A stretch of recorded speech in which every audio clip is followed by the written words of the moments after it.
एक दिन की बात, मेरे पति की 3 दिन के लिए बाहर गए थे। घर में मैं और ससुर जी पहले दिन मेरी खूब खातिरदारी की, यहाँ तक कि घर की सारी चीज जो भी पुरुषों की थी उसके बारे में बता दिया, यानी कि मुझे अपने घर की पूरी सामान मेरे हाथों में दे दिया। पर एक संदूक थी, उस संदूक के बारे में कुछ नहीं बताया। मैं पूछी कि बाबूजी उस संदूक में क्या है, ना आपने बताया नहीं तो दिखाया, तो वो बोले वो संदूक तुम 2 बहुओं में से किसी एक को देंगे। तो मैं बोली आपकी तो सिर्फ मैं बहू हूँ, दूसरी आप किसकी बात कर रहे हैं। वह बोले अरे या तुम्हारे देवर शादी नहीं करेंगे, इस साल उनकी की भी शादी हो जाएगी। मैं सोचने लगी आखिर क्या है ऐसा। मैंने कहा बाबूजी आप मुझे दिखा तो सकते हो, प्लीज दिखा दो। तो उन्होंने मुझे दिखाया। वह संदूक खोलकर संदूक में करीब 50 तोले सोने के जेवर थे। वे सभी सास के थे, उनके गुजरे भी 10 साल हो गए। मैं देखकर अवाक रह गई, इतना सोना तो कभी मैंने जिंदगी में नहीं देखी। बहुत मोटे मोटे कंगन, अंगूठी, हार। मेरा मन तो सोने को पाने का लगा। वह संदूक बंद करते हुए बोले दोनों में से किसी एक को मिलेगा। तो मैं बोली मुझे दे दो। वह बोली मैं उसी को दूंगा जो मुझे शारीरिक सुख देगा और किसी से कुछ नहीं कहेगा। मुझे गुस्सा आ गया, लगा कितना पागल इंसान है।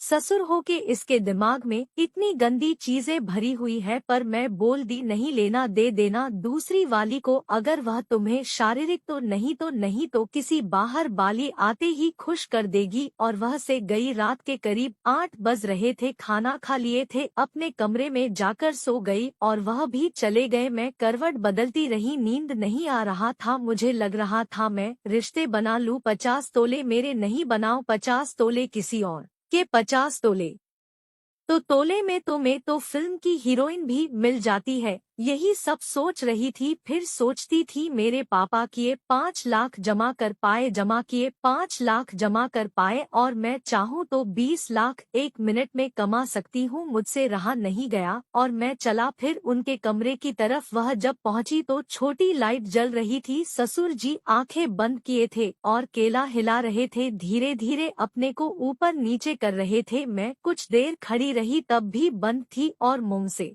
हल्की हल्की सिसकारियां ले रहे थे और केला हिला रहे थे। मैं बोली बाबूजी अब आपको इसकी जरूरत नहीं पड़ एगी, आज से आपकी बहू आपकी बनेगी। और मैं उनके पास चली गई, अपना स्तर खोल दी और काला रंग भी खोल दी। उनकी खेला को अपने मुंह में लेकर चूसने लगी। वह अपने हाथों से मेरे गाल को पकड़े थे और बहुत ही खुश थी। उसके बाद उनके भी तब से मैंने उतार दिए, दोनों स्तर उठाए थे। वह बोले पहले तुम मुझे पूरे शरीर में मालिश करो। स्तर उठा के मैं तुरंत ही रसोई घर में गई और एक कटोरी सरसों का तेल और उनके बदन पर लगाने लगी। मेरे बदन पर लगा रहे थे और मैं उनके बदन पर। उनका बूढ़ा केला जवान के लिए से भी बड़ा और लंबा हो गया था। मेरी टमाटर तन गई थी, गुफा मेरी गीली हो गई थी। उन्होंने मुझे नीचे लिटा दिया और मेरे गुफा में थोड़ा सरसों का तेल डाल दिया और फिर दोनों पैरों को अपने कंधे पर लेकर अपने केले को गुफा पर लगा के अंदर डाल दिया। काफी अंदर तक गया उनका अकेला मेरी गुफा में। उसके बाद वह जोर जोर से देने लगे। हम दोनों तेल से चपचप थे, फिसलन थी। वह मेरी टमाटर को जोर से पकड़ते पर हाथ से छिटक जाता। तेल की वजह से मजा आने लगा था तेल लगा करने से। उसके बाद उन्होंने मुझे